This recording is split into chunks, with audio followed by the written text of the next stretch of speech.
Today on the show, we've got Navy veteran, private investigator, and host of Mysteries Decoded, Jennifer Marshall. And I know that there's going to be people who watch the episode and say, oh, those people are just fame and fortune seeking. What a bunch of garbage. I'll tell you this. There were two people involved with the 2004 incident off the USS Nimitz battle group who have talked to me confidentially off the record. I cannot and will not use their names. They were not included in the show. These people backed up and gave me additional information as to what we show in the program. So if the people on the program are doing it for fame and fortune, what are these other two people doing it for? They have nothing to gain. They have everything to lose. They came to me as a fellow Navy veteran in confidence and said, yes, this is what happened.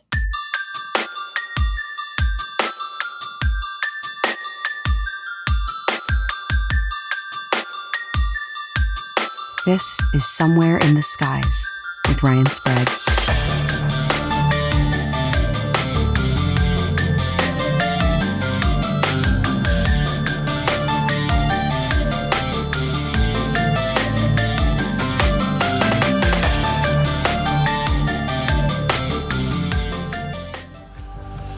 Ryan, thank you so much for having me. You will hear my cat purring. He's right next to the mic, so the more the merrier. Yeah, absolutely. If there's anything my show needs, it's cat purring, for sure. Well, I'm glad to be here. Thank you so much for the invite. Finally, we made this happen. I've had people asking for months and months, like, why didn't you do a interview when the Roswell special came out? So we're both so busy, but now we have so much more to talk about. Yeah, it was insane. We had talked about it back then, but we were really, really busy. And Roswell just happened like a complete tornado. It happened, it was done. And then, go. Oh my God, it was a whirlwind. And then we'll get to what grew from that, obviously. But before we sort of get to why I brought you on today, Mysteries Decoded, your new show on the CW, I'd love to get the origin story of like how people came to research or investigate the paranormal, UFOs, just mysteries in general, and kind of our origin story of how we started working together. So before we get to that part, let's start even earlier. Can you give us a little background on your time in the Navy and what made you go down that path? Yeah, so I joined the Navy when I was 17. I was 5 weeks out of graduation, high school graduation. I grew up in a one-stoplight town, and there were 9 veterans in my family. So it was just one of those things where, one of us was going to join. It ended up being me and not my brothers. But I joined. I served for 5 years. I had an incredible time when I was in, and I really just feel like it set up the path for who I was to be when I finally grew up, per se. So I love the Navy. I can't say enough good things about it. Yeah, and I do want to ask you later on about the connections you still have with veterans, because this is something that I'm very passionate about as well. It's something that a lot of people in I would say, the civilian world don't think of often. Mm-hmm. So we'll get to that a little later. But so Navy and then the acting career. So how did this happen? How do you go from being in the military to being an actor on television? If you would have told me 15 years ago, you're going to get out of the Navy and you're going to be on Netflix's #1 show and you're going to have a show of your own on the CW, I would have slapped you silly. There's no way. That's not Jennifer. That's not possible. That's not a thing. So, growing up without much money, that's a career for other people. You don't ever think that that's something for you. But basically, I stumbled into it because, I touched on this in the Montauk episode, but I had gotten sick from the anthrax shots when I was in the Navy, and it put an end to what I had hoped would be a 20-year career. I was in for 5 years at that point. I got sick. I had to get out. And, I had this friend who was on a local commercial, and I said, how did you do that? And he said, I take classes at this local studio, and I got paid $400 for that commercial. So at the time, I thought $400 for a half a day of work, that's a lot of money. Let me go see if I can do this. So I started taking classes at this place, and I booked my first job 2 weeks in. You hear about so many people getting involved in the acting world or the entertainment industry through commercials. And for any of us out there living in, here in New York in the theater world that pays so little, and the rewards you reap are more just like, the satisfaction of having done a show 8 times a week or something. But when you get into the commercial world and you're there for, maybe maybe 12-hour day or whatever, but then you realize how much the paychecks are for. That is where it's at, people. Oh, absolutely. And I mean, that commercial that I was talking about was a non-union commercial in a local market. But if you get into commercials that are union, if it's a big spot, a Coke spot, you could make 50 grand, 100 grand. I mean, it's not as common as it used to be. More and more spots are going non-union, but if you can nail one of those, I mean, it's a lot of money. It's a lot of residuals. That's what I like. I'm not in it just for the satisfaction. I need to get paid too. It's a business, yeah. It's a business. I'm a businesswoman. So, I don't tend to book that many commercials. I tend to book more film and TV, which is weird because most people book more commercials and they find it harder to get into film and TV. So I'm an odd duck that way. Well, you did mention one of the number one shows on Netflix, so I gotta out you here. What are some of the, I guess, the more high-profile things you've been involved with, if you don't mind telling us your little Hollywood career here? Yeah, I've worked in TV and film here in Los Angeles since 2013. So since that time, I booked Stranger Things. So I play Max's mom on Stranger Things. I had an amazing guest star on Hawaii Five-0 playing Lieutenant Colonel Bailey. She's a joint mortuary affairs officer who oversees the dignified transfer of one of our airmen killed in Kabul. So that was a very meaningful episode for me. I was guest starring as a very strict headmistress named Marlene on Nickelodeon's Game Shakers. I've been in several films, both that went straight to TV and then straight to DVD, and then some that were in the theater. So thankfully, I've been very busy since I've been here. But of course, Stranger Things was really the role that kind of turned everything for me. And after I booked that, I couldn't tell anybody until it aired. So that's hard. That was terrible. I wanted to, jump up and tell everybody, but you can't because you risk getting fired and or sued. Oh yeah, and I mean these NDAs, they're no joke. I mean we couldn't talk about what we were doing for a while. I remember, even though the turnaround was very quick. It was so quick, and people would ask me because they knew that I was out of state, and they knew that I was, because where we were at, there was no cell service. Mm-hmm. So I had to explain to my reps, where I was, but I couldn't really go into specifics. So you just have to have a great relationship with, your boss, your reps, whoever it is that you kind of report to, and hope that they understand that you're not working on just some crackpot something. Right. And, I mean, when you told all your reps and everyone that you were in Roswell, they were probably like, what? When I told everyone I was in Roswell, they were pretty damn sure they knew why I was there. So with you, of course. Yeah.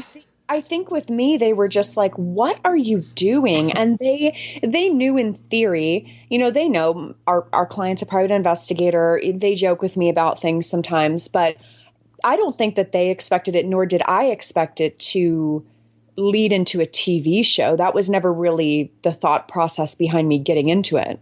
Same here. I mean, I knew we were doing a 1-hour special, and it had always been a dream of mine to investigate the Roswell case. So even if it never went anywhere after that, I was so happy that I was literally being whisked off to the desert where something crashed in 1947 to live out this fantasy I'd always had of speaking to people who found stuff out there, or talking to the granddaughter of the main military officer. So I gotta ask you, how did the opportunity for you come about with Roswell Mysteries Decoded? For me, it was a chance meeting, as these things often are, at Alien Con, where our executive producer, Gary, met me. But how did it come about for you? It's funny. I was brought in for I don't want to say exactly what it is, but it was something on History Channel.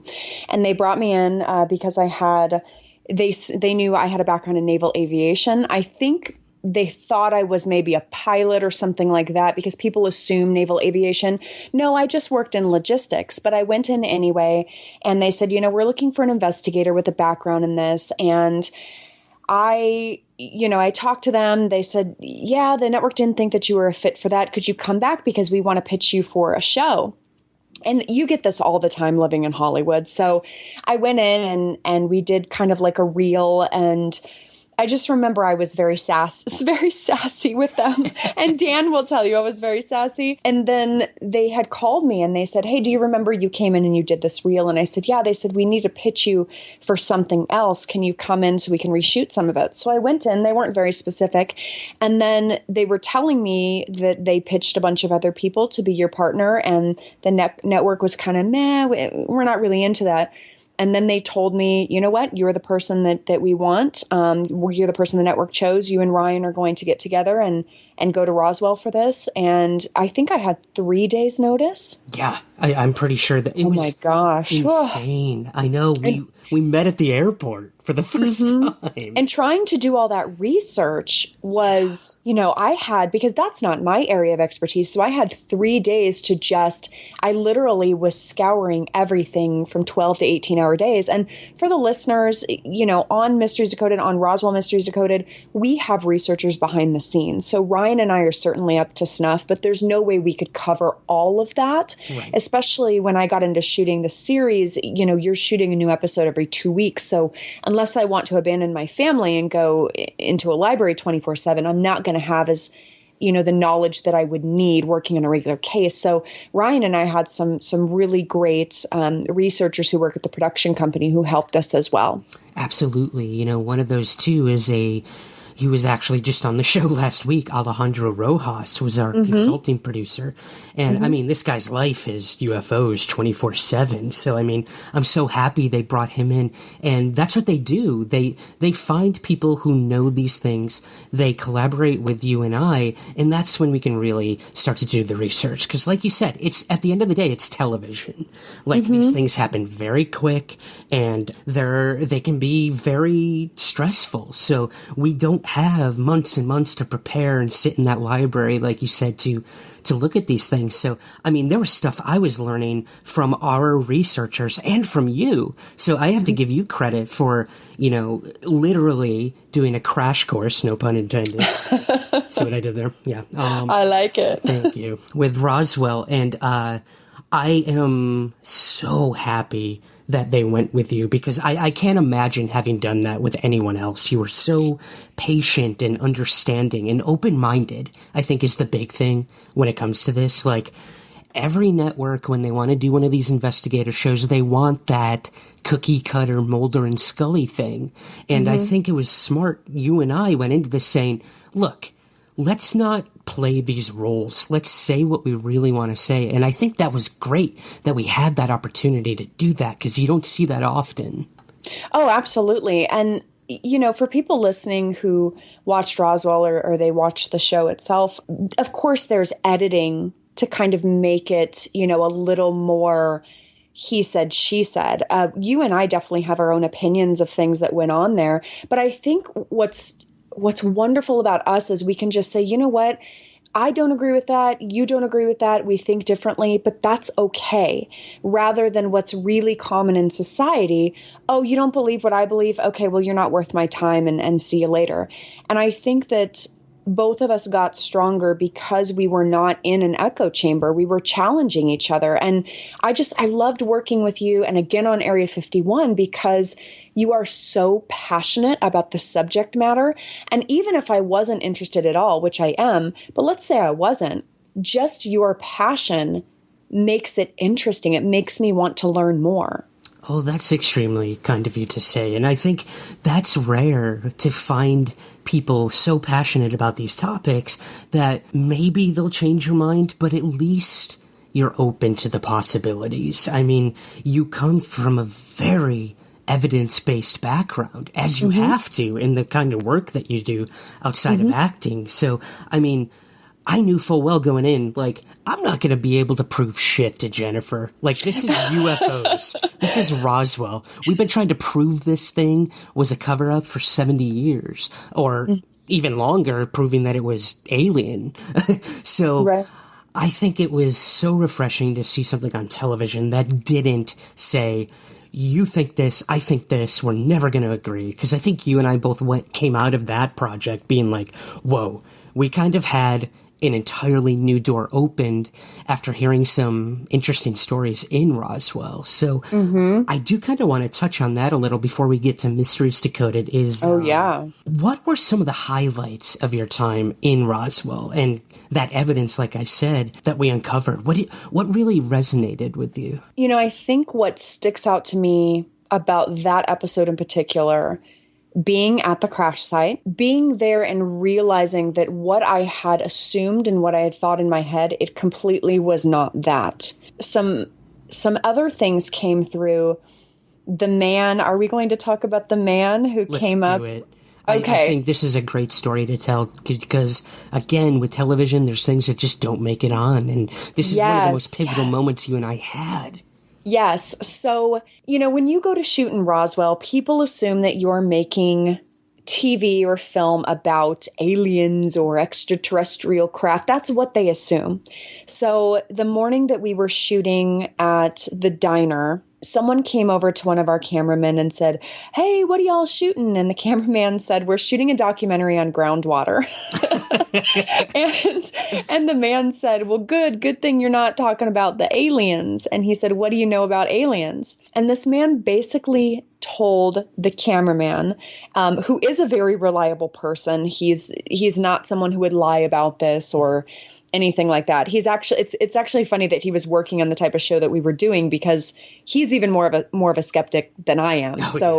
And he's very soft spoken. So I know that this happened and he did not just, say, "I'm just going to say this." Not a thing with him. So a man walked up to him. He said he was working on a documentary with groundwater. He said, "This is what I know about aliens." And so the cameraman just sat there and listened. And the man claims that, oh gosh, there was an orphanage at the time, a home for children, not so much an orphanage, but a home for children where parents had relinquished custody of their children due to mental and physical disabilities that their children had, hydrocephalus, cerebral palsy, things like that. So what he said was there was supposedly some sort of TB outbreak that went through this home for children, and most of the children, or a good number of the children, died from whatever this was, supposedly TB. So he said that there were absolutely beings in this craft when it crashed. He posits that it was a U.S. government experimental aircraft, and they did not want to risk the lives of pilots. So they had taken these children that supposedly died. They did not die. They had taken the children and they had put them in the craft to try to study the effects of how quickly that craft flew on the human body. That's why there was a need for caskets, for child-sized caskets. That's why the beings looked as if they had large heads. That's why they were small in stature and their skin was tinged gray. So immediately Ryan and I hear this and we are sickened and freaking out and thinking, does this have merit? What's going on? And let's just say that's true, just for the sake of argument for this point. If that is true or has any kernel of truth to it, no wonder the government says, "You think that it's aliens? Right on, keep thinking it's aliens." Great. Yeah. Because if that were to be the truth, how horrific. Right. And I mean, we'll get to some of the stuff the government's possibly done in terms of experiments with people. But this was a theory that had been going around the UFO community for a while in different forms. 1 minute it was, orphans from America. The next minute it was POWs from Japan. The next minute it was people from Russia. These theories have been going around for a while that Roswell was much more human than I think a lot of people are willing to accept in the believer camp. When I heard our cameraman bring up this story, I was stunned because it was so accurate to things I'd been told throughout the years. It matched up perfectly with the investigation you and I were doing in terms of the evidence we found. And it blew me away that a local in Roswell who, has heard every story under the sun said not only that he'd heard this story, but that he'd heard it directly from people within his family that were involved with it. So that was scary to think if any of that's true, any of it, It's so any disturbing. of it. Well, and later, I was on set in Los Angeles and somebody said, "You've been gone for a long time." I was tech advising for a military scene for the show.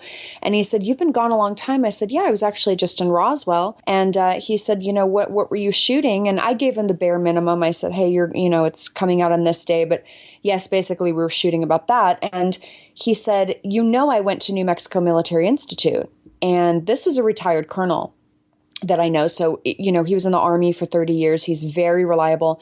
And I said, "Really?" And he said, "Yes." And he said, "And I actually have a connection to Roswell." And I said, "Well, of course, tell me more." He said that there was a woman who used to be married to one of the town veterinarians. He had since passed on. And when he was a cadet at the New Mexico Military Institute, this was 30 years ago, but she was married to the town veterinarian. And she said that her husband had come home and he had said that, and at this time when she was talking to the colonel, her husband had died, she's retired. They're elderly at this point.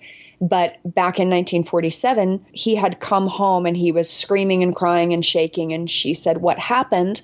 And he said that, and this was a very reserved man, that's not a standard of behavior for men back then.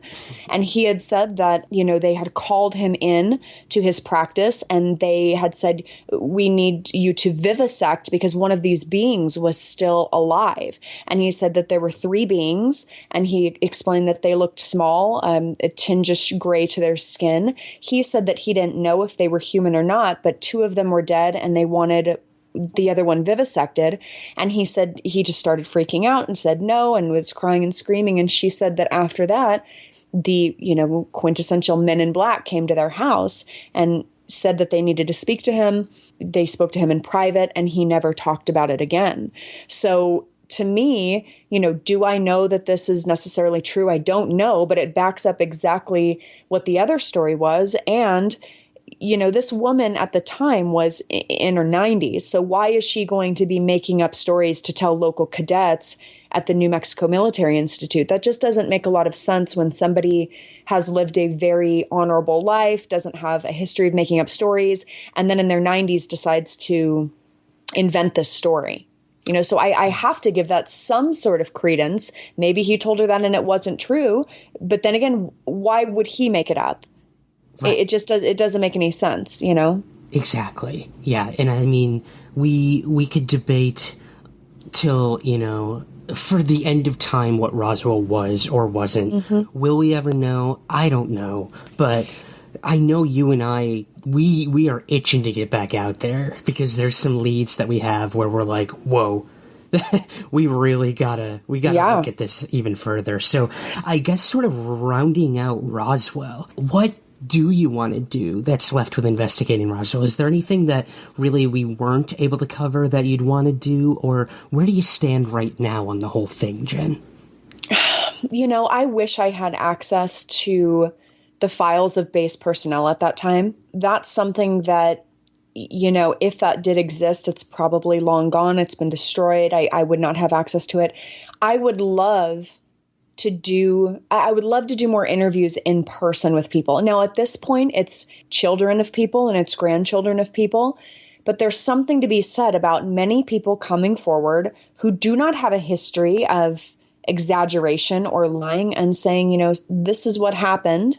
This is what my father said. This is what my grandfather said. I really want to do some more interviews because sometimes the beauty of interviews is sometimes people will say something as an aside that they think is nothing, right, but it connects to something else that you already know about the investigation. And it's just a tree branch and you follow it and you see where it goes. Sometimes it leads to nothing. Sometimes it leads to something really freaking great.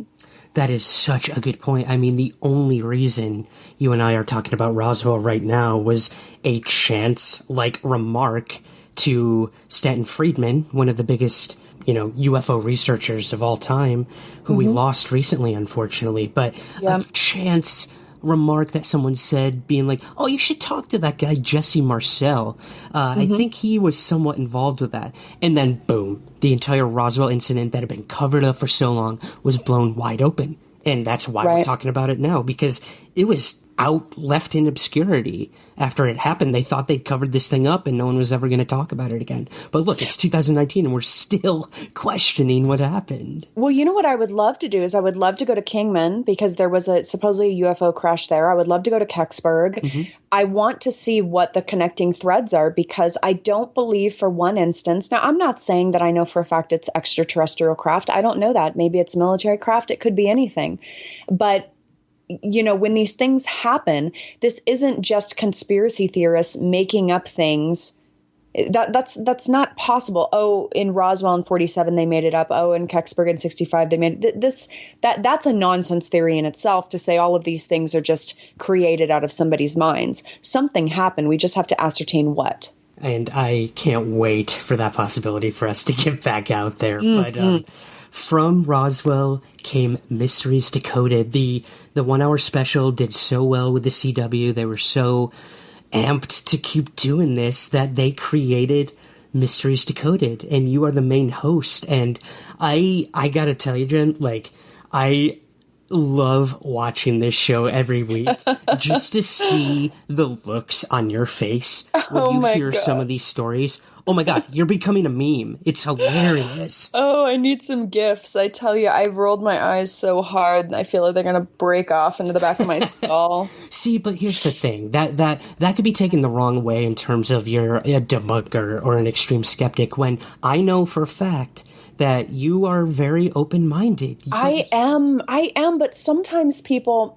Listen, the eye rolling comes from, and I'm not going to say what episodes these people are on, but, you know, there were 3 people that we interviewed who they're not hosts. They are not co-hosts. They were just people who were on the show. And 3 individual people who are charlatans, you know, just everything about them. It's like they're just trying to sell me something, and they're trying to think that I'm dumb, and they can kind of try to convince me that A, B, and C is true. And there are a lot of people that we bring on the show who are very credible, but there are other people we bring on who have these fanciful things going on, and none of it makes any sense. So yes, I'm extremely open-minded, but, you know, I can also sniff out BS like nobody's business. And when somebody's trying to feed me something that is clearly just absolutely not true, and I feel, you know, maybe if I believe my lie, she will too. I just cannot control myself. I just can't. Welcome to my life. I mean, I go to these conferences where, you know, you have a retired military base commander, you know, with audio documentation of a UFO event happening, who's risking his career, his pension, and coming forward with these things. And then the next speaker up, a guy who says he met blue chicken aliens and worked on a Mars base with Obama. I mean, this is the sad state of affairs when it comes to these topics, paranormal, UFOs, and the communities that crop up around these. Is, yes, you have very credible people coming forward and telling stories, but there's always that shadow, that dark shadow behind them of a charlatan who's going to take advantage of people's belief systems. And it hurts the credibility of everybody involved. Right. And that's who the mass media, you know, hooks onto, is the blue chicken Obama Mars guy. They don't look at actual sightings and say, okay, this is a UFO. What could it be? Could it be a military craft? Could it be extraterrestrial? Do we know? No, we're just going to lump in all these legitimate sightings in with the blue chicken guy. Exactly. Oh man, we could do an entire episode on the blue chicken guy, but we don't want to give him that much acknowledgement. To be to be fair, I've never heard of him, so I'm glad blue chicken guy is not on my radar yet. He will be soon. I'll be sure to get you some info so you can check him out. But let's get to the first episode that aired on the CW of Mysteries Decoded, and that's the Lizzie Borden murders. Oh my gosh! I've always been fascinated by this case. I went to see a play based on it not too long ago, actually. So it was pretty fresh in my mind when this came out. So, Lizzie Borden, what was the experience like, first of all, working with a paranormal investigator? I have my reservations about people who are psychic mediums. Stephanie, she's a psychic medium. The paranormal investigators were there. And I just, they're called the Ghost Guys. The Ghost Guys? Is that Ghost their Guys, name? I think. Yeah, they're pretty cool. I just started following them on social media. And pardon me, it has been months and months and months since we shot that. That was the first episode we shot. But I enjoyed working with them. But of course I went into it thinking she's probably a liar or a fraud or mentally ill. And I say that just because 95% of the people who come to me and say they're psychic, it's one of the above. Mm-hmm. And I don't mean mentally ill in a disparaging way. I mean it as a literal, I've dealt with mental illness as well. I mean it as in perhaps she believes these things that are not true. But, the longer we were there were things that I could not explain. And I went into that thinking, guys, come on, let's just go in here. Let's just get this done. Let's look at the science. I didn't expect anything to happen. So when we're in the room and they said, can you get down where Abby Borden was found, where Abby Borden's body was found? Sure. I got on the floor. I wasn't scared. I wasn't nervous. I said, I'm going to do this, not feel anything, get up and, go eat my dinner and be fine with it. When I got down there, they were saying, well, there's this creature on the bed. And I felt something or someone touch me in the side. It was not pressure. It was a poke of static electricity in my ribs. Naysayers would say, no, she's wanting to think this. She's thinking something was going to happen. No, I was thinking my boots are cutting off my circulation. How long do I have to stand here? I'm pretty sure how long do I have to kneel here? I'm pretty sure my muffin top is hanging out over my pants. What's going on? I was just thinking of all these other things. And the CW cut it out, of course, because it was profanity. But I actually stood up after I felt the poke and I said, fuck this, we are done. I said, we are done. And I was very thrown by that. I did not expect that. And then later, I had never felt that malevolent creature that they said is next to you and it looks like it's trying to hit you. I never felt any evil, anything like that. I did feel the child that was around, and it was this weird euphoric feeling with a hint of affection, kind of, how it is when my kids are around. It was like this hint of affection and protectiveness. And it was the oddest thing I've ever felt, because here I am at a murder scene. I should have felt either bored if I'm a skeptic or nervous if I'm not. I felt the euphoria, and I felt that several times. And Stephanie said to me later, during a few of those times, she said, the child is back. I didn't say anything to her. I didn't say, this is how I feel. She looked at me and said, do you feel her? She's next to you. Mm-hmm. So I still can't say what Stephanie is and what she isn't, but I can tell you that there were several times I felt something. I didn't say anything. I didn't look a certain way. I was minding my own business. And she said to me, the child is back. So wow. Maybe it's possible she sees things that we do not. I don't know. And I'm not ready to discount that, because we don't understand how souls work or different dimensions, or, we don't understand that. So even as a skeptic, who am I to say, oh, that doesn't exist? Right. And, I'm sort of glad that the episode really teetered on both ends of the spectrum. You've got the sort of paranormal angle of trying to possibly communicate with spirits, in terms of trying to solve this case, which is, an interesting way to go, obviously. But then you had the other side of it too, where you spoke to an author of the book about Lizzie Borden, or who was the other gentleman? He was like a crime scene investigator, or he was a detective, right? Yes. So he was a detective, and he had worked as a crime scene investigator for years. And it's funny because, of course, as we shoot, it's, 2 or 3 hours, and then it becomes a 2 to 3 minute scene. Mm-hmm. But he was really interesting, and he gave me a perspective as to, because people said, well, Lizzie couldn't have done it because many sources said she was left-handed, and he showed, in fact, if she was left-handed, as sources have indicated, she absolutely could have done it.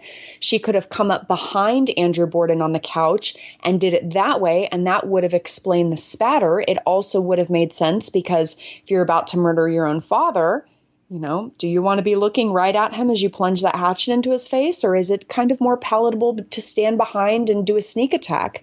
So he was really, really interesting, and I wish that that scene could have been longer, because he provided so much science behind it as far as blood spatter, trajectory. Oh, it was fascinating talking to him. I'm sure. And I mean, sort of going out of this episode, I don't know about you, I lean more on the side that she definitely did this. I mean, there were some pieces of evidence that you guys found that I'd never heard before that really convinced, at least for me, all paranormal stuff aside, that Lizzie was not the person that a lot of people think she was. And there were reasons for that. Well, I absolutely believe that she did it. And if she was a man, there would be no discussion about it. But there were so many things that just didn't make sense. And there's, and Stephanie said, the woman I talked to, she could not have done this. Listen, plenty of people do bad things and have remorse. If I believe that she was talking to Lizzie Borden, that's quite possible that she has remorse. It's quite possible she was a changed person. It's quite possible she lived the rest of her life upset and sickened by what she had done. But at the same time, there was a quote that was cut out. I said, Lizzie Borden is the first documented case of affluenza. Because she murdered her parents and then bought this huge estate with the blood money and lived in that for the rest of her life. That was a level of, that was what that was how she wanted to live. And then as soon as her parents were dead, she moves into this sprawling estate. She got exactly what she wanted. So there were so many things that were inappropriate. Another thing that was cut out was the all-male jury. There was a photo of them that we showed in the program. They sent Lizzie Borden this photo of them, like some sort of weird fan club. I thought, what is going on here? It was, everything about it was just off the walls. And Rebecca Pittman, the author we interviewed, her book is almost 900 pages. And I had gone through the court documents and I had looked at all of the things she had provided. And she spent years of her life putting this together. And it was very persuasive. She was dealing with primary source documents. She's not going off of hearsay. Right. And the fact that she has those documents from so long ago, I mean, that's digging beyond like some surface level look at this case. That's like, it gets to the point of almost an obsession. But again, that's when authors really, they have a lot of power and they can ultimately change history at times. Mm-hmm.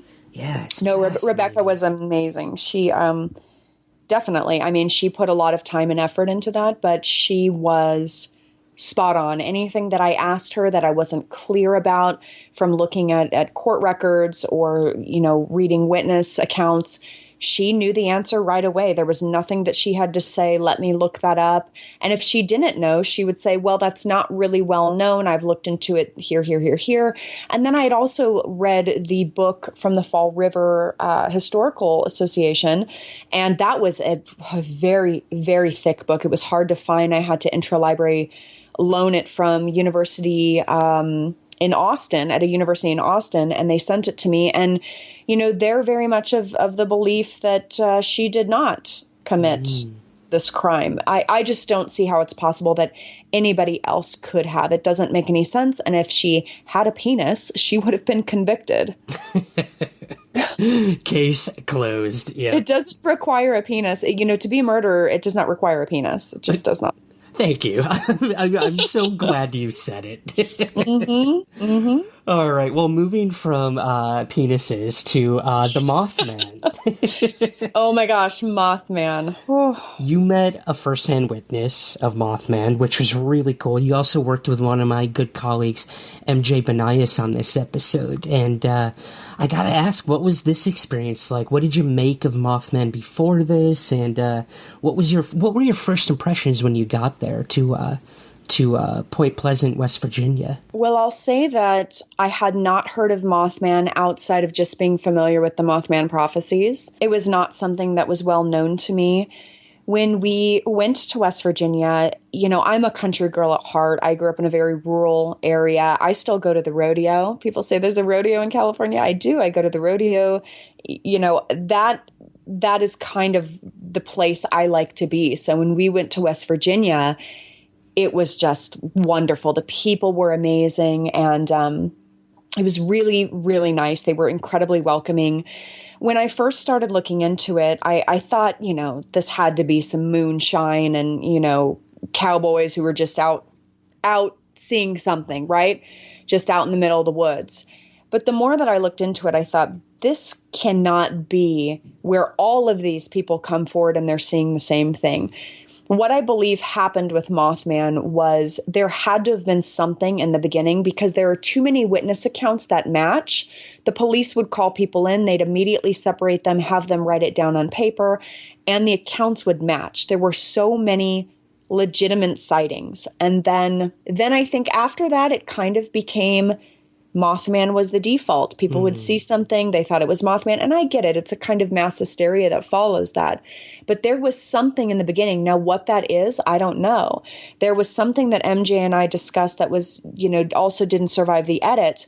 There is a concept in many indigenous cultures of thought forms. So basically a thought form, and this is a very layperson's definition. I'm not an expert in the subject, but from what I've read of it, if enough people believe in something's existence, think of the mind power that comes from that. We don't understand the power of the brain. We don't understand exactly how it works. So if you have dozens of people, hundreds of people, thousands of people believing that something exists, a thought form is basically where it is willed into being.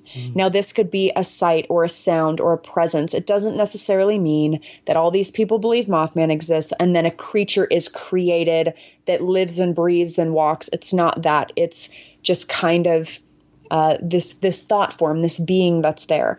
So do I think that possibly could have happened later on? I do, because we don't know enough about the brain to say that's not a possibility.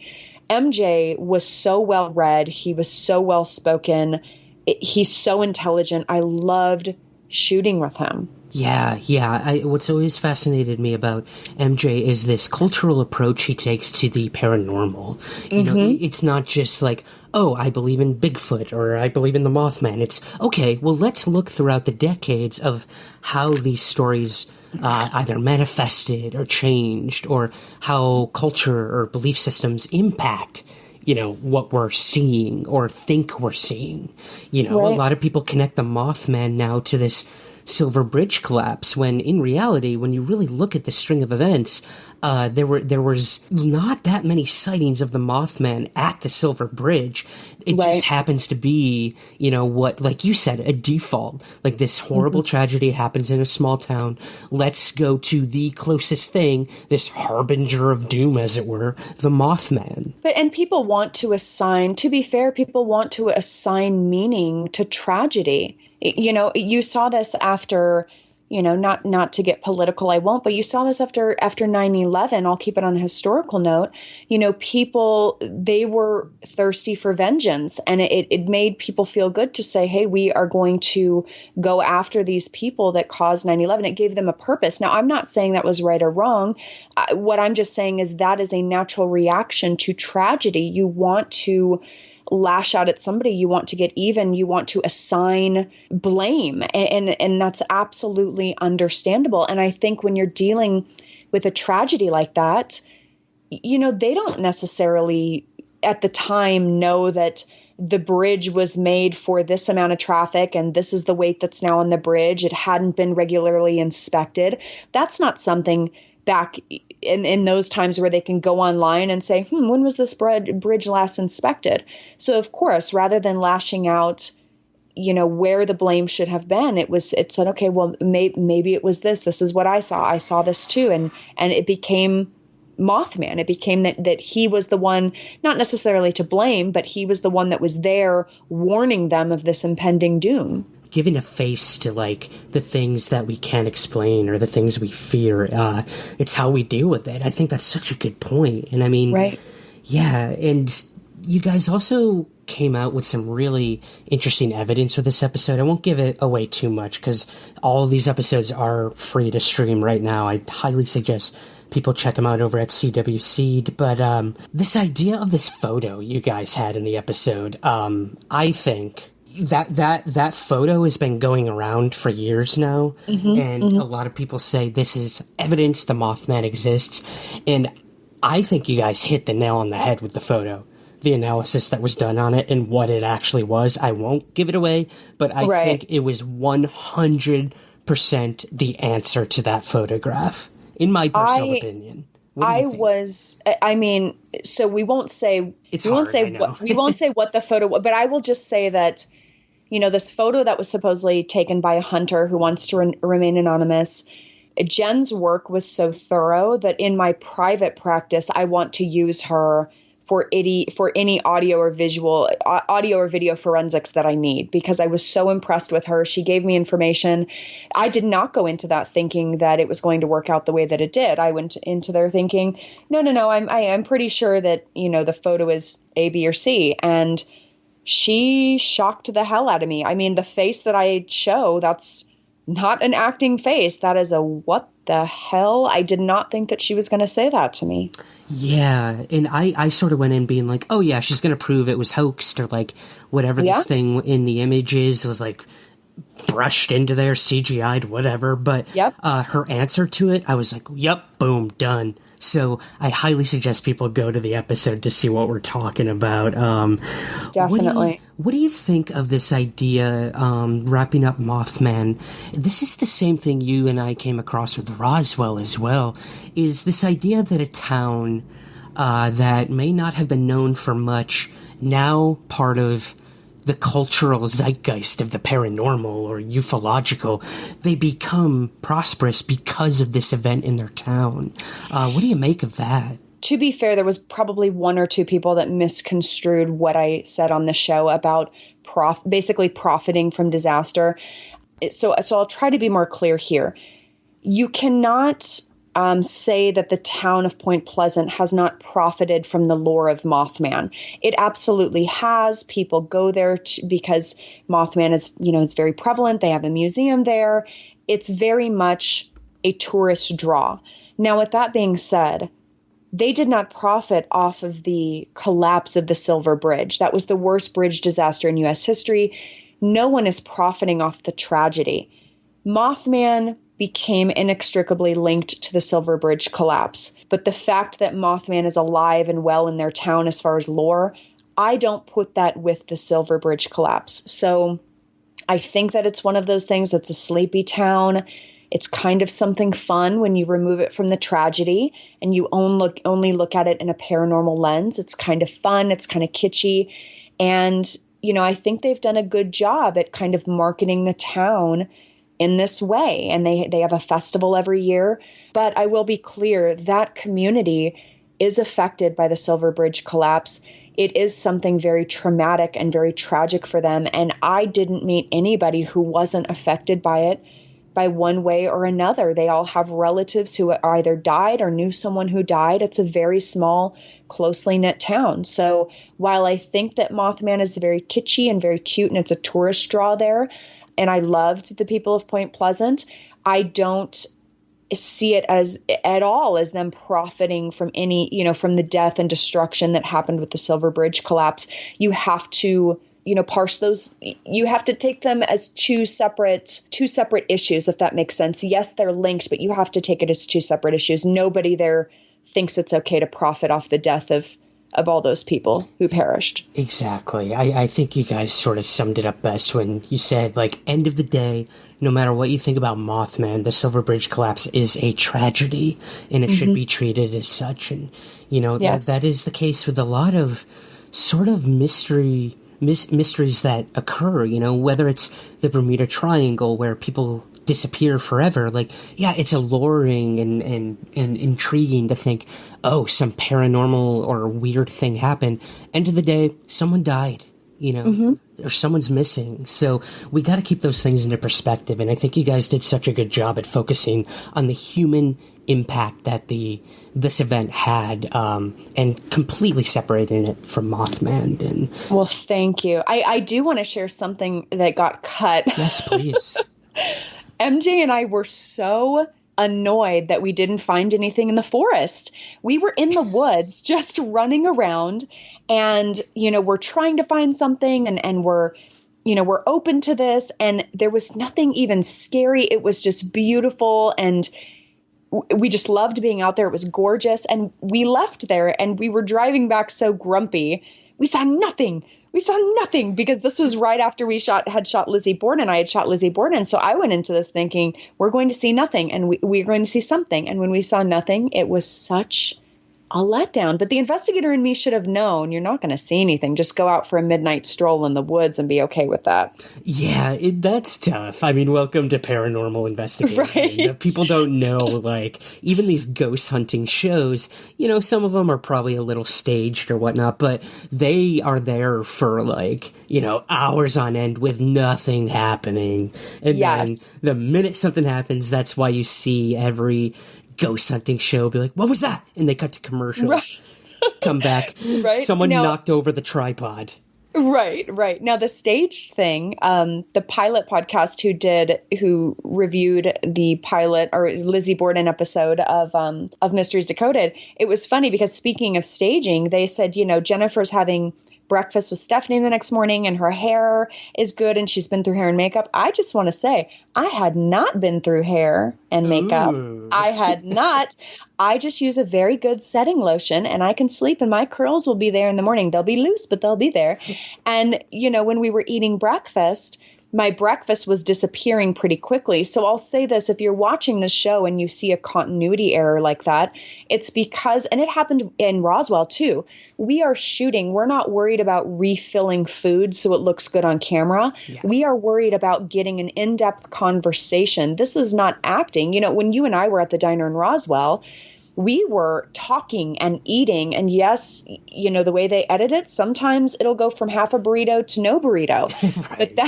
But that's because they're taking 3 minutes of an hour-long conversation. So yes, those continuity errors do exist. Try not to look into them so much because we're trying to be realistic. And honestly, as an investigator, if I'm worried about what level of food is on my plate, you're not going to get the best questions coming out of my mouth. Right. And again, that's why it's scripted reality, people. Like, they're, and even more with Mysteries Decoded than most of these shows, is the reality aspect of it. Like, there's so little acting or script when it comes to the show, and I respect Morningstar and CW for allowing that you know, that openness to both you, your co-investigators, and the people you interview. Is there's not a lot of structure. We're literally going in to investigate, and they let you do what you do best, and that's to investigate. So I completely understand that. And I remember after the Roswell special, people's primary question for me, not what do you think happened at Roswell? What do you think of the medals you guys found? The question was, did you eat that entire burrito? Because that thing was huge. Did you have a burrito too? Yeah, I had I think it was the alien burrito or something they called it. They were so good. And I remember the food was amazing. It was so good. And there is an Easter egg. The executive producer is sitting at a table behind us. So if you guys watch it, the executive producer's there. And it's funny because I remember they were like, okay, we're leaving to go shoot in the next place. And I said, okay, I'm going to finish this burrito. And they're like, we're on a schedule. I'm like, okay. Yep, I'm going to finish this burrito because this burrito is good. And we sat there and ate. I mean, the burrito was insane. If you guys are ever in Roswell, go. That was the best diner, the best coffee, the best service. I loved it. It was amazing. The Cowboy Cafe, I think it was called. Yes. Yeah. See, I just did like a mini, you know, for free. I just gave them a mini advertisement. Cowboy Cafe, Roswell, Roswell, New Mexico. Come on in. Great burritos, great coffee, great service. Yep. They make their own, I think, Tabasco sauce too or something. Definitely check it out. Hey everyone. Ryan Sprague here, host of Somewhere in the Skies. If you've ever thought about supporting us, we have great 2 easy options for you right now. If you listen to the show on Apple Podcasts, you can click the subscribe button at the top of your Apple feed. Or you can join our Patreon at patreon.com/somewhereskies. Both of these options give you the same benefits. Early access to the main show, bonus episodes and content, and priority to ask our guests your listener questions. So, to help support Somewhere in the Skies, click that subscribe button on Apple or visit patreon.com/somewhereskies. Thank you so much for your support, and keep looking up.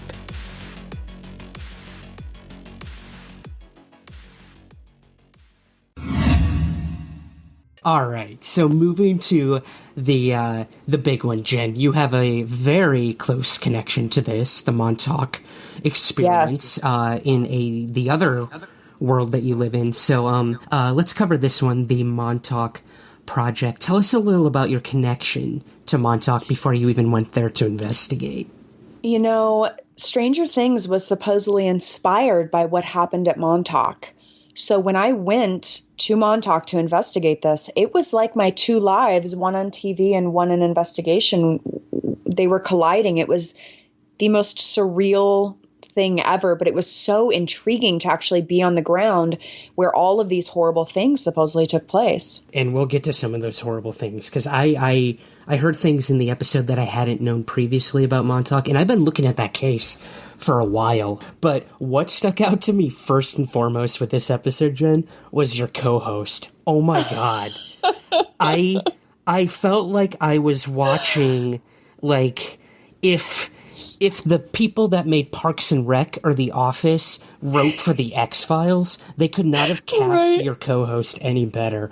Holy shit, this guy was hilarious. So tell us a little Sam about is off him. the wall. Oh my gosh, Ryan. He's off the wall, but that's just his default. I remember waking up one day and they're doing a coffee run and I'm coming out of hair and makeup and he's already bouncing off the wall. And he said, yeah, I really need some coffee. And I'm like, ooh, this is you uncaffeinated? Holy cow.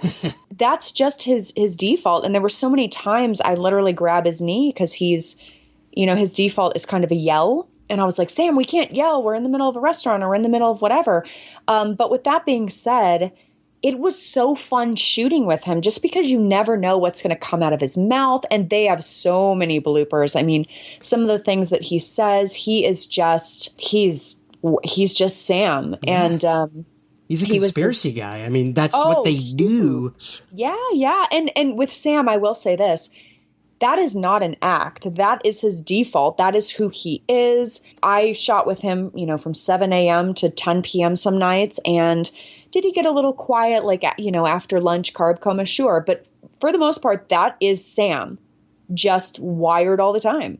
I think what really stuck out to me with this episode is the passion that you saw in what he was looking for within the Montauk Project. And you too, because you had a very interesting story to tell in the episode, which you mentioned earlier, of kind of we think of the military as like this sort of very structured thing where things go point by point, no mistakes are ever made, it's very rigid. But then you come to things like the Montauk Project or MK Ultra or Project Orange, all these things where the military has used people for things to in their personal opinions and officialdom to get something. And right. we don't know what the hell they were trying to get out of the Montauk Project, but what do you make of all the claims of the stuff that actually went on there? You know, it's interesting because the Montauk Project is this huge umbrella that has a lot of crazy claims. So, you know, child abduction, time travel, you know, experimenting on children. There's a lot that kind of goes into it. So when people say, oh, I believe in the Montauk Project, I always say, well, what do you believe? Because there's so many individual claims. You have to judge each claim on its own merit. So for me, I'm not naive enough to think, oh, the government never does A, B, and C, because from my own experience, clearly I know that's not true. Time travel, I think, is pretty much, you know, unproven. I think if time travel did exist, there would be time travelers among us now. And I would hope that we would be doing better than we are now as a society. If you have time travelers and you have hindsight, you could kind of, you know, try to clean up all the things that are going on right now. So that's my main beef with the time travel aspect. Also is the Philadelphia experiment with the USS Eldridge is looped into Montauk. And we didn't talk about that a lot in the episode, but the one thing that strikes me about the Philadelphia experiment is supposedly the USS Eldridge went through a space warp and it ended up this is so crazy. In a nutshell, these guys knew that the ship was going through a space warp, so they jumped off the side, these two guys, and supposedly they landed on the cliffs of Montauk in 1983. Nice. And this was in the 40s. And so I'm trying talking to people, I said, well, how could this be? And then supposedly the ship, as it was going through this space warp, there were sailors who got stuck like pimento cheese style in the walls. And then I said, okay, well, if this is true, who were the sailors that died? The ship was later sent to Greece. So wouldn't have Greece said, hey, first was sent to Greece and it became the Lion in Greece, and then it was scrapped for metal. So wouldn't they have said, why are there body parts in the walls of this ship? So it was a lot of unfounded, just kind of crazy claims. But I do think that personally what I believe happened was there were people who were working under the guise of the government, and whether or not they were ordered by the government or they were just bad people, they were doing things to children. There were things that were brought up as far as pedophilia, and you have to stay away from that because it gets into lawsuits. And that's why I say allegedly. But I think what we know about the Catholic Church and, things have happened in the Boy Scouts and things have happened with pedophilia throughout society that people said, no, that's not a thing, that never happened. And then it ended up happening. So I don't think that that's something that we can say was definitely not something that happened. When Joe went under hypnosis, the hypnotist said, she said, no, this doesn't seem like it's sexual abuse related. And Joe says that he does not recall any of that happening. But clearly something happened to Joe. That was not him faking. That was not, no, do I know that that was the case? No. But I know that something happened. So there's a lot going on there that comes down to bad men in positions of authority or power, and children and vulnerable people being lured in. I'm glad you said that. I mean, I deal with so many unsubstantiated claims in the alien abduction realm of things as well. And when a lot of these people go under hypnotic regression, it's the same thing. The first question everyone asks me is, oh, well, or not even question, claim, they say, preconceived notion is, oh, they were sexually abused as a child. This is a way to deal with it. And I can't argue that and say some of them are or aren't. But at the end of the day, something happened to these people. Right. It's not a complete fantasy. Something clearly traumatic happened to them in their lives, whether or not it was an evil black government doing experiments or aliens conducting abduction experiences on people. I can't tell you, but something happened to these people.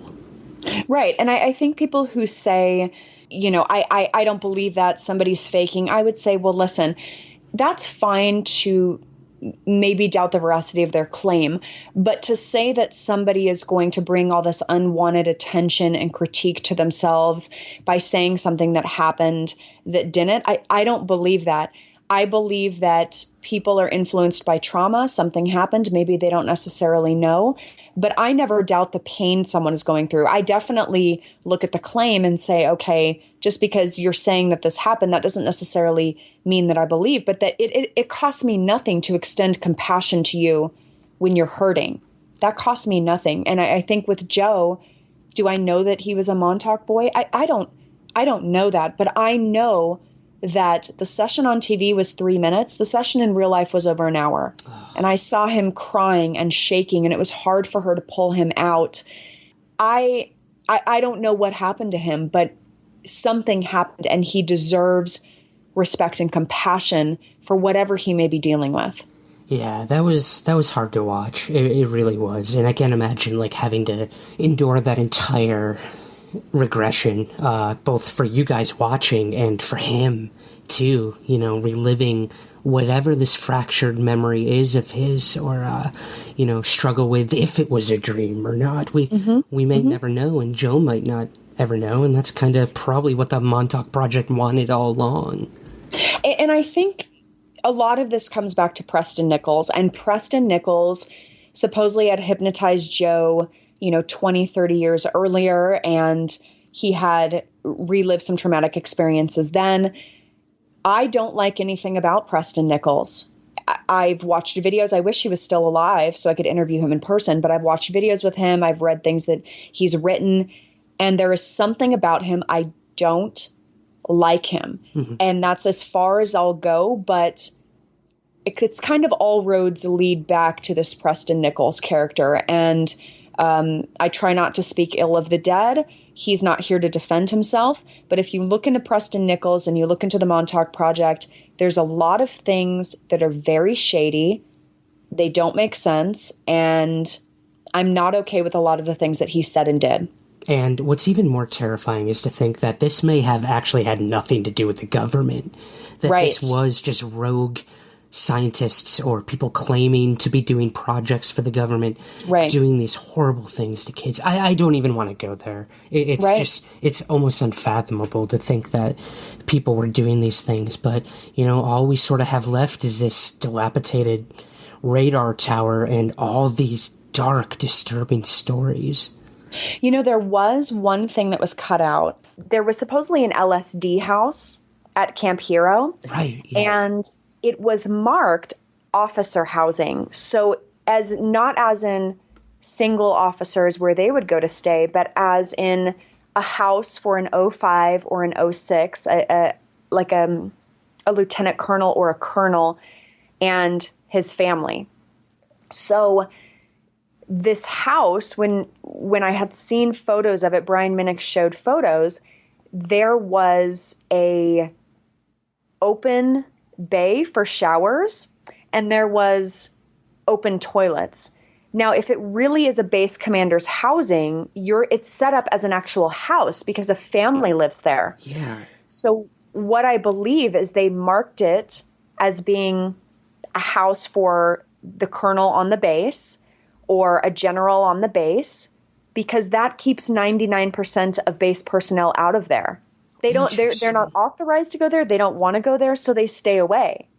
So when we were looking through this, that's something that has not been brought up. It's like, how do you hide an LSD house? Well, you hide it in plain sight and you label it to where most soldiers or airmen are not going to be poking around. Good point. Yeah. I'm so happy you guys got a hold of Brian Minnick, because his videos have been like the biggest bombshell to break this thing open, to at least know that there's stuff going on, or had gone on there. And the fact that there's underground tunnels, like that thing you guys found in the episode in terms of a quote unquote access point, like, whoa, that kind of blew my mind. Well, what's interesting to me is a lot of those areas have either been filled in with rocks or with seawater. So, they could say it's for safety purposes, but I do have to wonder why. Right. Why? Because there's plenty of buildings, there's plenty of underground bunkers, there's plenty of things that, they simply demolish, they build over, but with this, they filled it up with rocks, they filled it up with seawater, and some people have even said that they torched the inside of it prior to doing that. And the conspiracies continue, as they often do. All right, Jen, the motherload of conspiracies. #Storm Area 51. This came out of nowhere, just in time for you and I to cover this. We had no idea this was going to happen when we actually did our investigation. So talk about, all in the timing. Well, we had absolutely no idea that the movement was going to take place. We didn't know any of this, so we were just interested at what was going on at Area 51. Clearly, there's been a lot of conjecture. This Bob Lazar character, people are split on him. They either absolutely believe him or they think he's a charlatan and a liar. So Bob Lazar was somebody that I absolutely wanted to discount when I had first heard about him.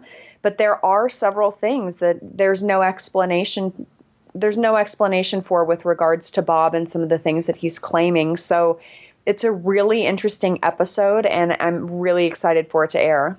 Me too. And by the time this episode is released, it'll be within days of that. So I'm super excited for people to see what we uncovered. But what I think is even more interesting than just Area 51, because yes, we did go to Area 51. I won't say anything more than that. But our investigation was kind of sparked by something else, and that was these recent videos that were released through the secret Pentagon UFO program, ATIP.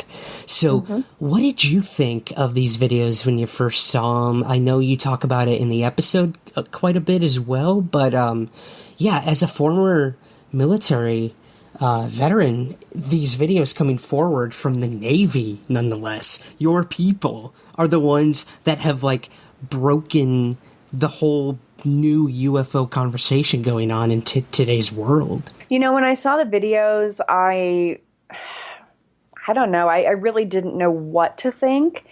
I saw them. I thought it was a little funny. I thought, maybe this is, who knows what it is. Because the first time that I ever see anything, I just assume it's a fake.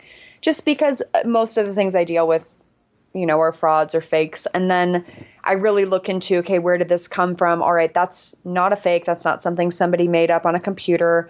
They're really inexplicable. And I wish I could say, oh, this is absolutely possible, the way this is flying. It's not. And honestly, I'm surprised that it hasn't gotten more mainstream.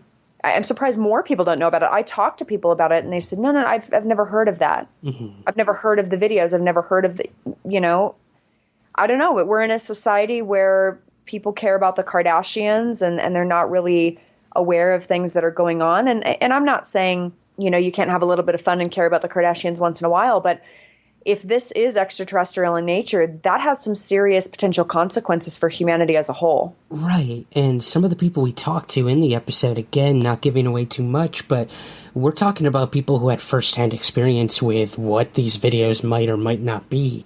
Intelligence people we spoke to.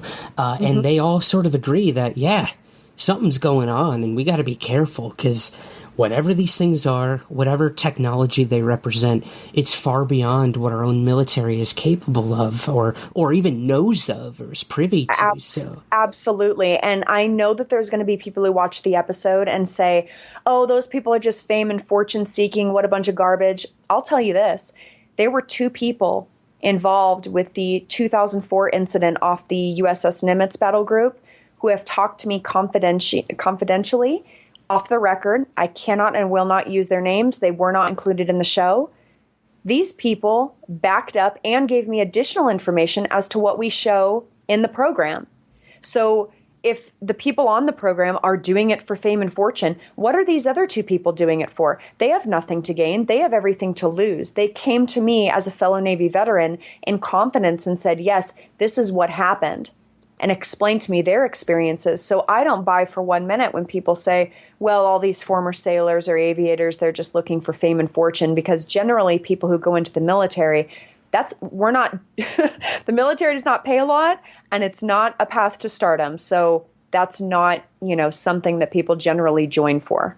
Wow, I didn't even know that. That's crazy to me. Mm-hmm. It only solidifies for me that all these Navy people coming forward, this is going to change things. We already know that the Navy has a new reporting system for UFOs. And that's incredible to think that in 2019, the stigma of reporting UFOs is changing.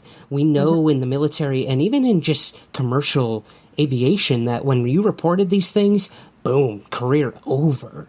Right. You were put on desk duty instead of flying the skies for the rest of your career. But now they can do it. And now we're starting to see, wow, not just 2004 or 2000, whatever, 16.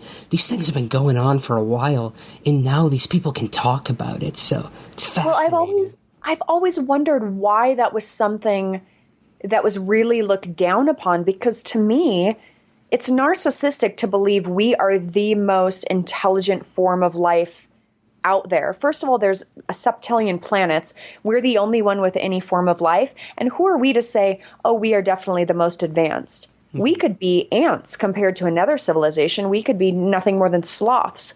So to say, somebody saw something that they don't understand what it is, maybe it could be top secret military, but maybe it could be extraterrestrial. Oh, that person needs to be mocked. That person should be grounded. That person should lose their career. It's all based in narcissism. Absolutely. I'm so glad you said that, because we've struggled with that for so long, of not only saying, look, the possibilities of alien life is just like, there has to be.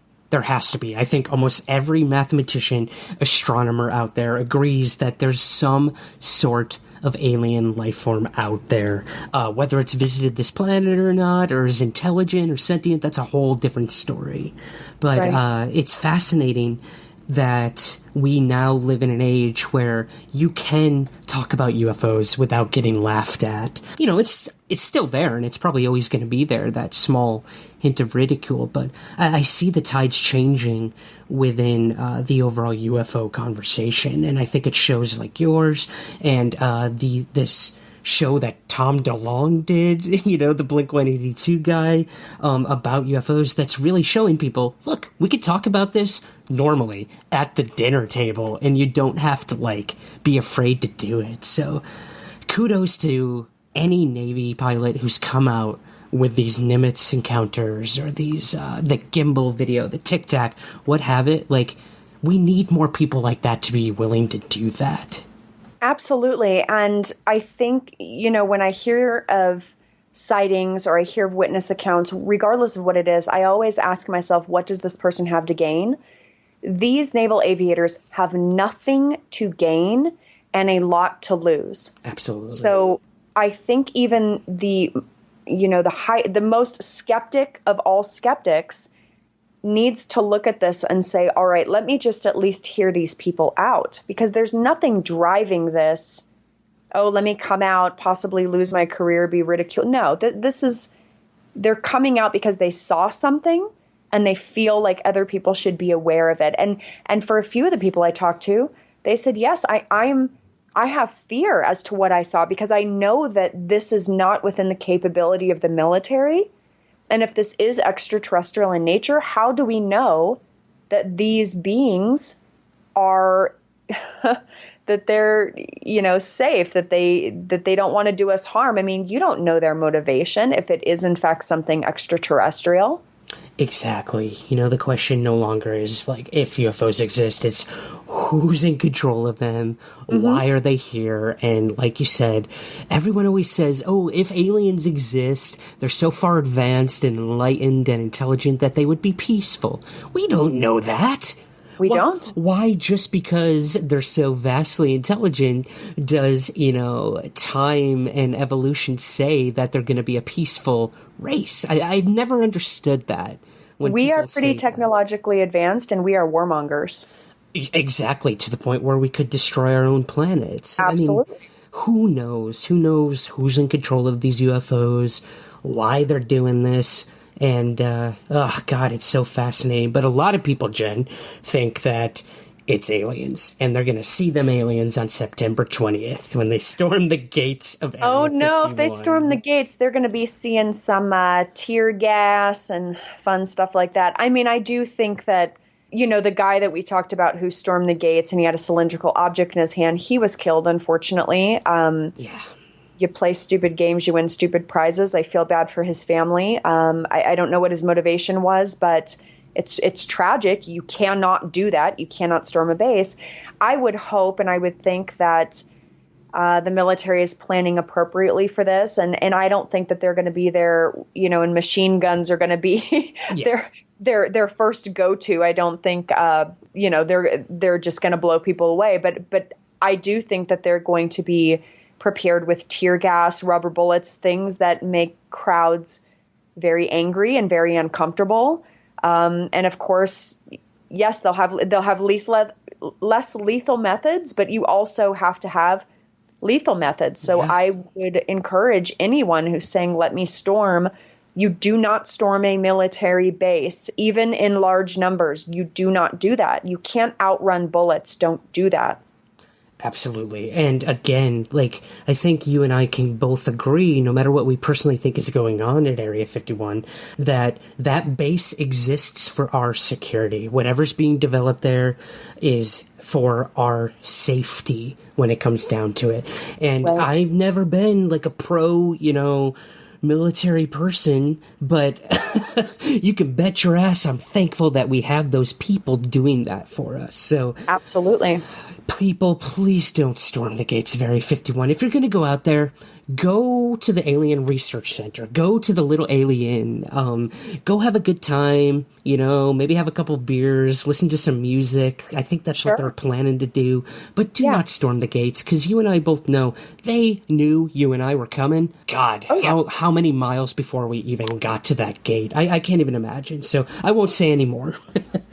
And I think it's important if people want to go, they have the camaraderie of other believers, they can have a good time, but keep it a good time, people. Yep. Keep it good. Keep it good. Yeah. Right. Well, in terms of what's to come on Mysteries Decoded, Jen, could you give us a little tease of what's going to be happening after Area 51?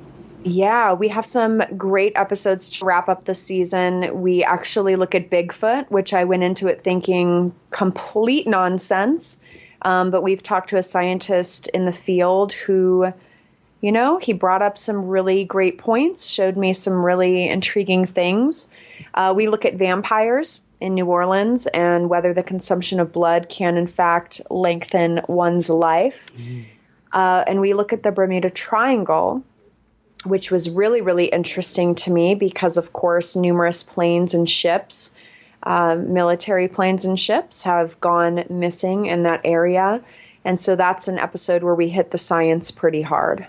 I'm really looking forward to that one. I've done a little bit in the past on the Bermuda Triangle, so I can't wait to see what you guys came up with that one. But we have Salem Witches, too. Oh, my gosh, yeah, Salem Witches. Which we shot that second. It's been so long I had forgot about it.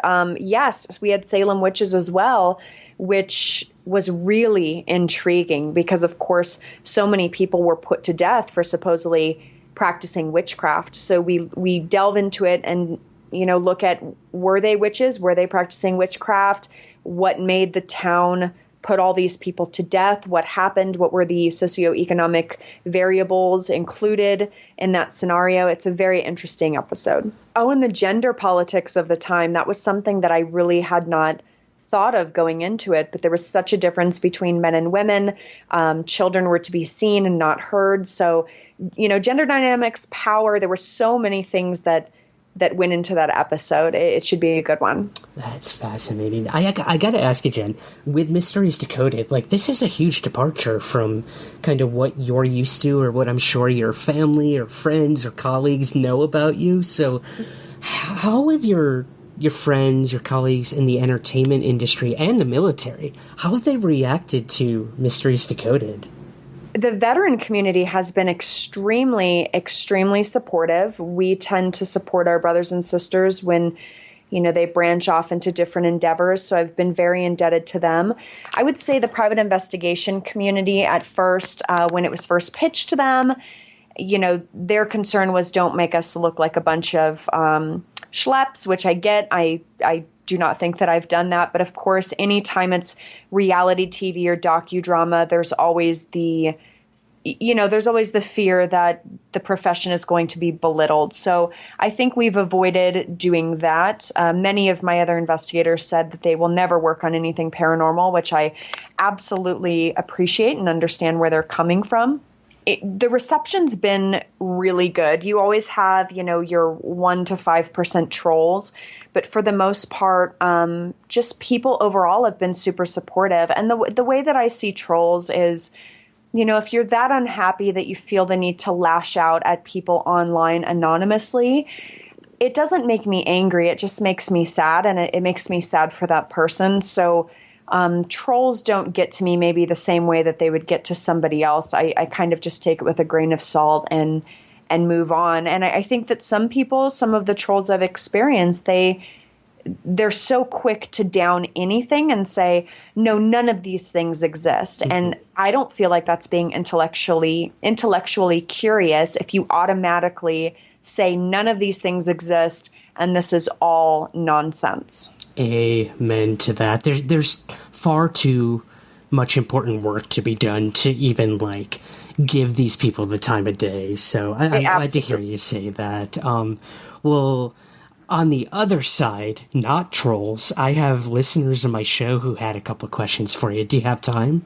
I would love to. Awesome. So Tim asks, what's the weirdest and or scariest thing you've seen or heard while investigating a case? There was a case, I will dance around it because confidentiality is very important to me and my clients. Yeah. There was a case of a girl that I had helped with who had been, she had disappeared. And we thought that, shame on me, I thought that she was dead. I thought that her mother sold her off for a drug debt. This girl was very active on social media. After this, it was completely cut off. She was hanging around some gangbangers, MS-13 members. All of it was very, very bad. She was 16 years old, and I thought this girl has to be dead. So we worked on it. It was several investigators working on it, and she ended up popping up in another country. She had been sex trafficked. But reading the after-action reports of some of the things she had experienced, how they were able to move her out of the country, and the type of people we were dealing with really made my blood run cold. They're very dangerous, ruthless people who dehumanize anyone and everyone.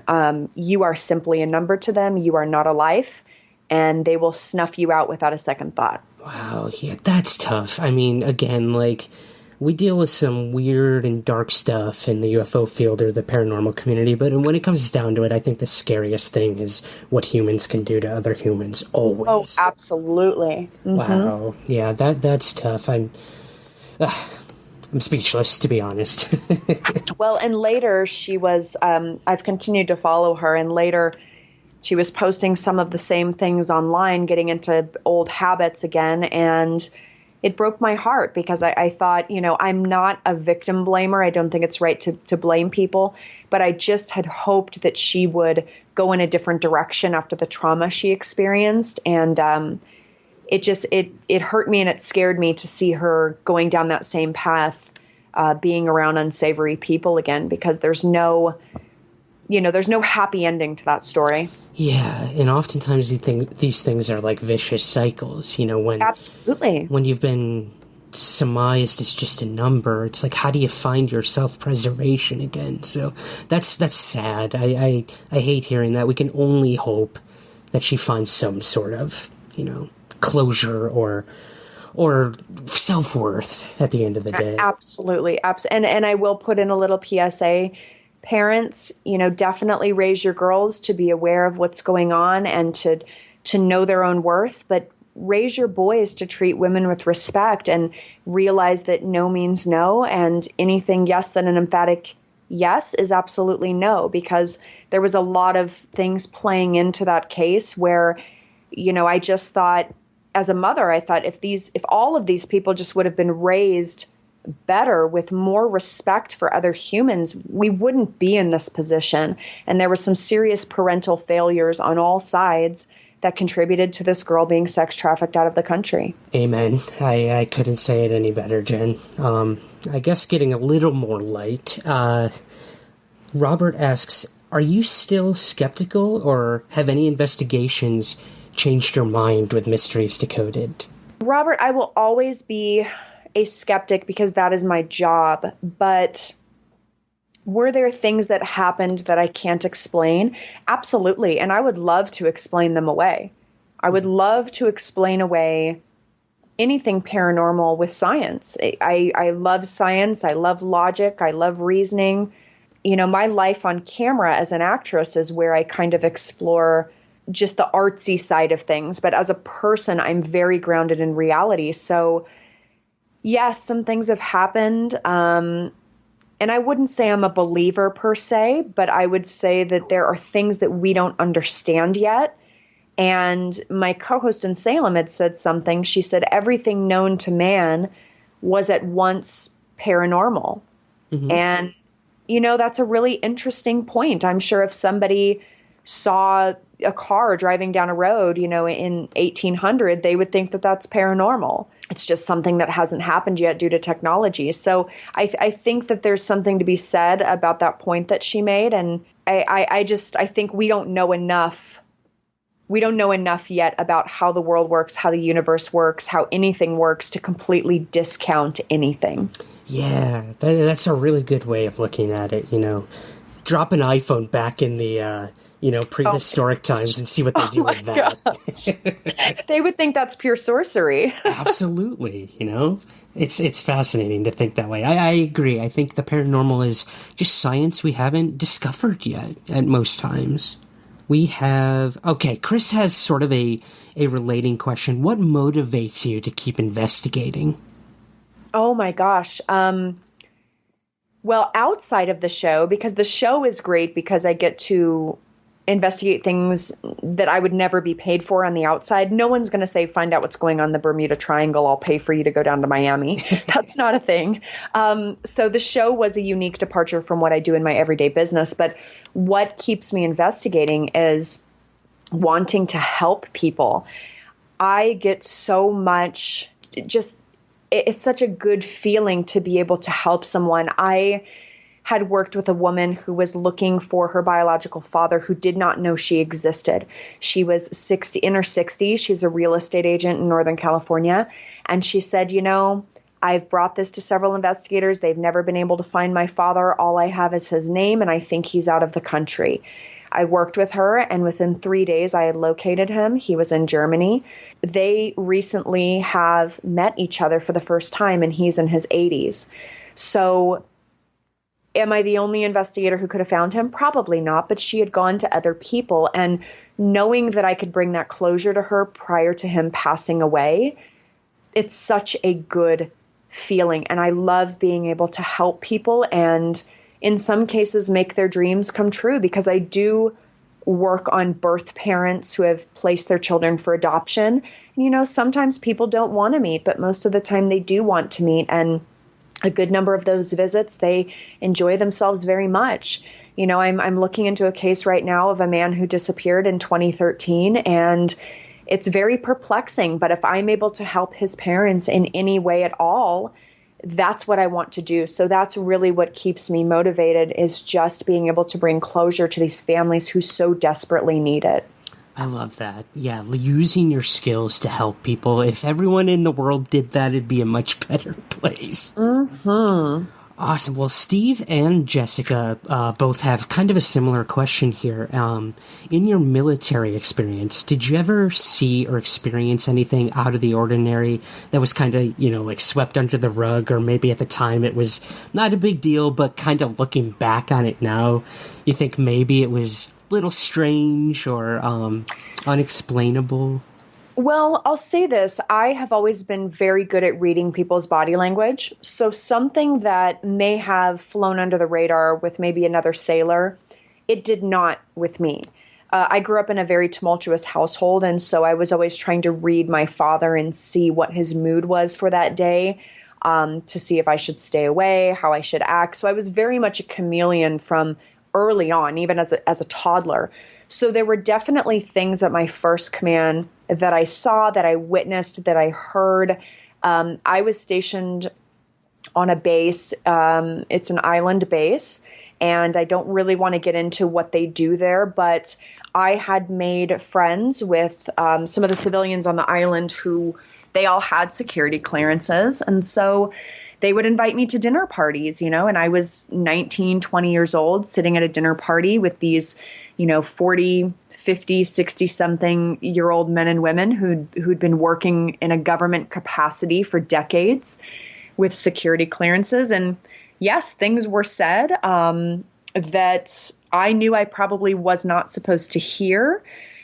And it's one of those things you take it with a grain of salt. I don't know if those things are still classified, so I won't divulge them just out of respect. But there were definitely things when we shot Area 51 that I knew about that I can't and will not say on camera, just out of national security reasons. So yes, there are definitely things. It's not even looking back. It was at the time I realized I'm probably not supposed to know that, but I do know it anyway. And I worked in logistics. So there were things that, nothing came onto the ship or nothing came to my command that I didn't order or that I didn't know about. So yeah, for sure. Now, how all that fits into the grand scheme of things, I can't tell you that. But yeah, there's lots of things out there that fly under the radar that you don't think twice about unless given the context. I can't wait for the next time you and I meet up. I'm going to have to get a couple drinks in you to get those stories out of you. Good luck with that, Ryan. Yeah. Our last listener question here comes from Earl. And this is a good one. What is scarier or more impactful to you? That ghosts or cryptids or aliens may be real after doing your investigations? Well, I would say if all of, let's say all of them are real, right? Let's say ghosts, cryptids, and aliens are all real. Aliens, like I said, we don't know what drives them, what motivates them. They could look at what we're doing and say, you are completely trashing your planet. You are killing each other. You're doing all these things. You deserve to be annihilated. Mm-hmm. We don't know the thought process behind what other civilizations could think about what's happening on Earth. So to me, that is probably the most terrifying because we just don't know that. Now, ghosts, they can surely scare the shit out of somebody or, follow you around, whatever. You don't hear a lot of stories about ghosts wiping civilizations off the map. With cryptids, it's certainly interesting. It's intriguing, but if Bigfoot is real, he's not tearing people apart limb from limb as he comes across them in British Columbia. So I think if cryptids were real, that would be an interesting, intriguing thing. But extraterrestrials, yes, it is very worrisome to me, just because if we don't even remotely understand the technology behind some of these videos, that means that they are years and years and years ahead of us. And who knows what could happen with that. Absolutely. And I've had this discussion with MJ Banias a lot, and his experience with cultures and belief systems, it rings so true with what you're saying that, ghosts can't take over the world. Cryptids are not going to wipe our planet out. I think that's why people are so hesitant to accept that aliens could be real, because we potentially don't know what they're capable of. So I agree with you 100%. While I tend to err on the side of believing in aliens, that big part of me inside almost doesn't want to, because of that fear of the unknown, of what they could do. Like, bring on the ghosts, bring on the Bigfoots, but at the end of the day, while I may look at UFOs, all the time, there's that small part of me that just kind of hopes that we can prove that they aren't alien for that very reason. I mean, from a national security perspective and from a military perspective, I want nothing more than to say these are experimental military craft. We have this technology, because if something were to happen, God forbid, like World War III, I would want to have the best technology capable of ending a war quickly. So I want nothing more than for this to be homegrown. I don't know. I mean, when one of the pilots was talking about he basically saw a docking station in the ocean, that is inexplicable. That's terrifying. That's, what is this? This is a man with thousands of flying hours. He's not prone to exaggeration. He's seen lots of things. So that gives me pause. Yeah. Well, sort of closing things out here, Jen. Mysteries Decoded. We've got half the season is aired. We got some more stuff to investigate. But what are some topics that you'd like to cover if given the opportunity to get back out there? I don't know. It's just supposed to be a one-off. It's not supposed to be, an every year sort of show. It's supposed to be a summer filler. Mm-hmm. But if we were given the opportunity to look at anything else, there's something that's really interesting to me that I recently came across that I immediately dismissed as bullshit. But the more I look into it, I said, well, maybe I should look into this. And it's whether or not the Titanic actually sunk. Hear me out. Whoa, okay. There's a thought process that there's a theory that it was actually the Titanic's sister ship and that it was an insurance scheme. So there's compelling evidence one way that no, it was the Titanic, but there's other things that you look at. There's the list of the ship. There was a 2-degree list to it. There was a certain number of portholes on the sister ship and a certain number of portholes on the Titanic. So there's several things that made me think, well, maybe I should look into this a little closer because the captain had been in 2 maritime accidents previously for White Star, and he was still made the captain of the Titanic. Which to me makes no sense from a business perspective. There were also some very hoity-toity, high-ranking people in society who canceled their tickets right before the Titanic took its voyage. So there are things that make me want to look into it, whether or not it's legitimate.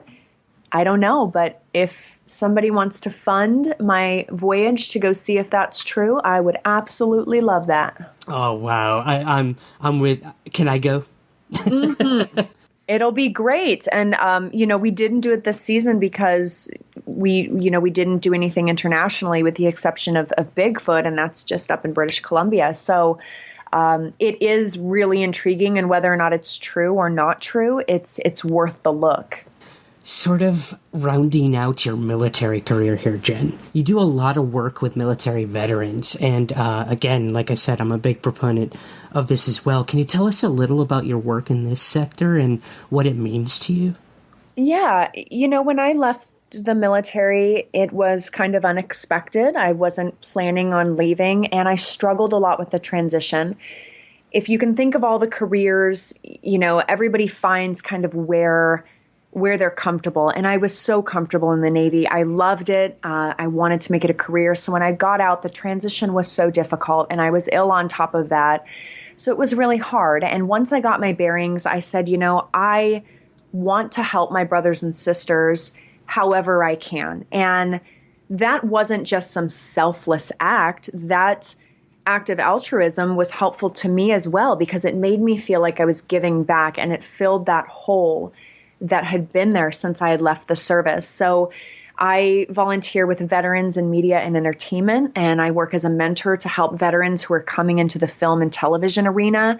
I volunteer with Pinups for Vets. We dress up as World War II era pinup girls, and we visit veterans in hospitals and nursing homes. We dress very modestly, but very colorful. And it's just wonderful to go into these rooms of veterans who haven't had a visitor, sit down with them, share stories of service, and just feel that camaraderie again. So I'm very active in the veteran community, and I'm very blessed that they've been so welcoming to invite me and have me spend time. That's fantastic. And I mean, I've seen the outpour of support for you on social networks from the military community. And I mean, no matter anyone's thoughts on, politics or war or the military, it is a community of people who would literally give their lives for one another. And to know that there are ways to still give back and show that appreciation, I wish more civilians would do that. So is there anywhere we can go to kind of look that stuff up and where people could turn to? Yes. So I have a couple websites, and then I have an actual tangible way that listeners can help vets, because a lot of people say thank you for your service, which is well-meaning. But I always tell people, do you want a tangible way? And when I tell them, they're like, absolutely, tell me how I can do this. So the first couple websites, www.pinupsforvets.com. We have a calendar that we sell to fund our 50-state hospital tour, and the calendar has female and male veterans in it. This year it's mainly female. We've done ones with males as well, but it's a wonderful calendar, very modest, very beautiful, and that helps fund our mission of getting to visit every state. I would also say if you are someone in a position where you say, I'd like to help a veteran, the easiest way you can do this is by putting on your LinkedIn profile that you're willing to mentor a veteran who's coming into your field. Because often we get out of the military, we don't know how to make that transition. Mm-hmm. Let's say you work in hotel management and somebody's going to school for hospitality.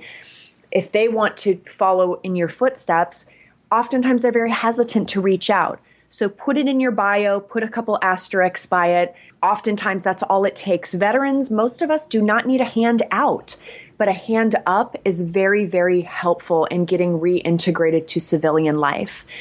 So also, if you'd like to visit my website, jennifermarshall.com, I do some work in Uganda. I currently sponsored 2 students to go to school, one of whom he was abandoned by his parents, and so he's an orphan, and the girl that I sponsor is HIV positive. They would not be able to go to school without sponsorship, and it really takes a community. I have people who donate money, and because of that, I've been able to sponsor him for the last 6 years and her for the last 3.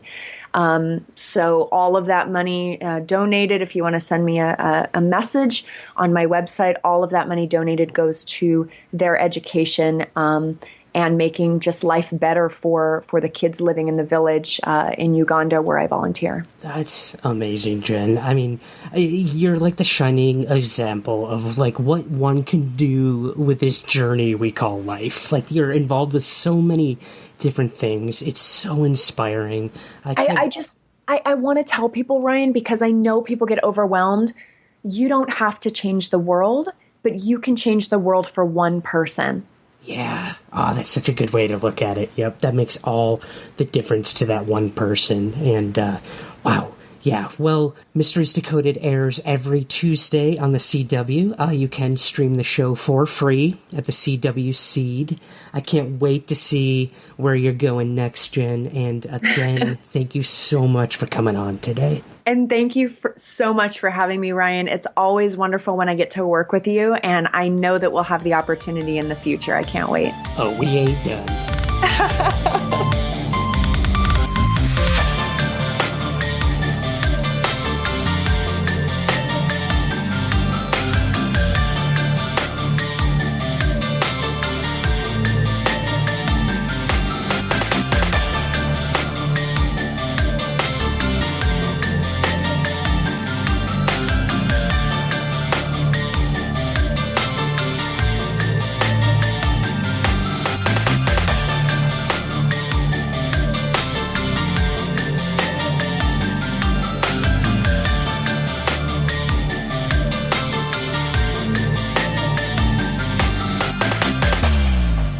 The Somewhere in the Skies podcast is part of the LIONSGATE Sound Network. Please take a moment to rate and review the show on Apple Podcasts, Spotify, or wherever possible. Thank you for listening.